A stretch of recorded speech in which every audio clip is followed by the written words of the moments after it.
पूज्य श्रद्धेय गुरुदेव, त्याग का क्या महत्व है और त्याग का भी त्याग क्या होता है?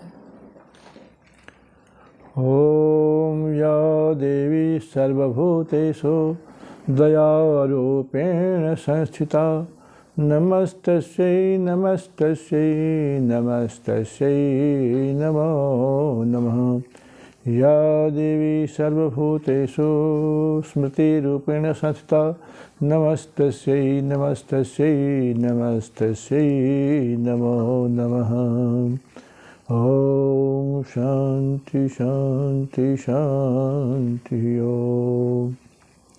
देखिए, त्याग अपने आप में बहुत ही महत्वपूर्ण चीज़ है। संसार में जो भी हमारे जीवन में रुकावट आती है, बाधाएं आती है, संघर्ष आते हैं, उन सब के पीछे त्याग न होना ही सबसे बड़ा कारण है। त्याग के बल पर जो भी व्यक्ति जितना चाहे उन्नति के अंतिम सोपान तक पहुंच सकते हैं। पर यहाँ विचार करना चाहिए, त्याग किसका? केवल घर छोड़ देना त्याग है? केवल कपड़ा छोड़ दिया जाए त्याग है? क्या भोजन छोड़ दिया जाए त्याग है? क्या धूप में, गर्मी में, आंधी तूफान में एकदम पत्थर के समान पड़ा रहना त्याग है? राख लगा लेना, वस्त्र न पहनना क्या त्याग है? तो इस जब विचार करेंगे तो इससे पता चलेगा इन त्याग का कोई महत्व नहीं। त्याग यह नहीं है। त्याग करना है दुर्गुणों का, दुर्व्यसनों का, बुराइयों का, और आध्यात्मिक क्षेत्र में जो बाधक जो भी हो, जो भी वस्तु हो, व्यक्ति हो, स्थान हो, शिक्षा हो, साहित्य हो, व्यक्ति हो, शास्त्रों, जो भी शास्त्र ईश्वर की प्राप्ति में बाधक बनता हो, ईश्वर से दूर ले जाता हो, ऐसे हर चीज़ का त्याग जो हमारे लक्ष्य की प्राप्ति में दूर बाधक बने और दूर ले जाए, लक्ष्य से भटका दे, ऐसे सब चीज़ों का त्याग होना चाहिए। चाहे वह घर हो, परिवार हो, समाज हो, संगति हो, इष्ट हो, व्यक्ति हो, रिश्तेदार हो, संबंधी हो, सभी को जो भी हमारे ईश्वर से विमुख करने वाले हैं, उस सब का नाम कुसंगति है। और कुसंगत का त्याग भी संपूर्ण त्याग का समावेश होता है। वास्तव में त्याग की प्रक्रिया जो हमारे उपनिषदों में आया, गीता के अंदर आया, त्यागात् शांति अनंतरम। जो भी हमारे शांति की प्राप्ति में बाधक बनता हो, जो भी हमारे के अंदर शांति की अग्नि को जलाता हो, जो त्रिविध तापों को जलाता हो, जो हमारे अशांति की राह में ले जाता हो, जो भटकाव की राह में, उस सब का त्याग ही वास्तव में त्याग के अंतर्गत आता है। हम घर तो छोड़ दिए, पर दिन रात सुल्फा पी के पड़े हुए हैं मंदिरों में, मठ में, यह त्याग नहीं है। इस त्याग का कोई मतलब ही नहीं, क्योंकि जब तक हम असली चीज़ का त्याग नहीं करते तब नकली के त्याग का कोई महत्व नहीं।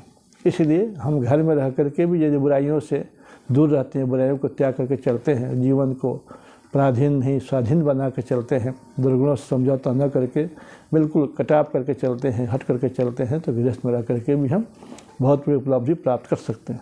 पर साधु बन करके भी यदि हम घर छोड़ करके भी यदि हमारा जीवन कोई उद्देश्य नहीं है, कोई टारगेट नहीं है, किसी तरह टाइम पास करने के लिए हम कहीं भी पड़े हुए हैं, तो इसका नाम त्याग नहीं, और इस त्याग का कोई फल भी नहीं। क्योंकि ऐसे त्यागी तो संसार में बहुत देखने को मिलते हैं।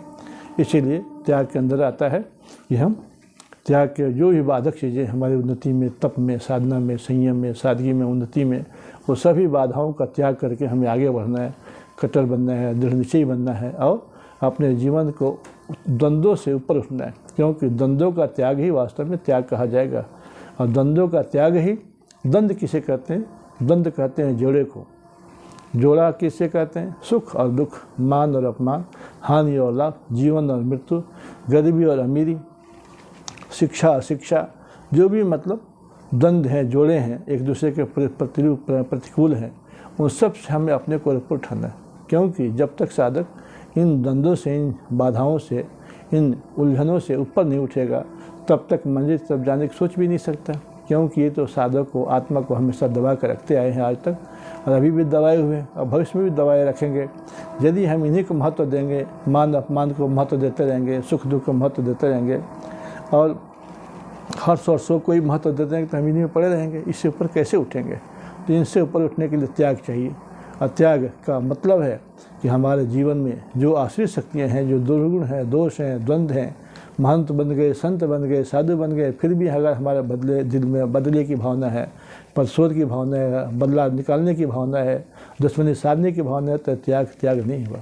क्योंकि भीतर तो अशांति अग्नि जलती रहेगी, भीतर तो तृष्णा की अग्नि जलती रहेगी, भीतर द्वेष की अग्नि जलती रहेगी, राग की अग्नि जलती रहेगी, तो वह त्याग से हमें कोई शांति नहीं मिलेगा। इसीलिए साधना के पथ पर चलने वालों को सबसे प्रथम चाहिए कि राग द्वेष, अविद्या अस्मिता, राग द्वेष और अभिनिवेश, क्योंकि राग भी दुख है, द्वेष भी दुख है, और अभिनिवेश भी दुख है, और अविद्या भी दुख है।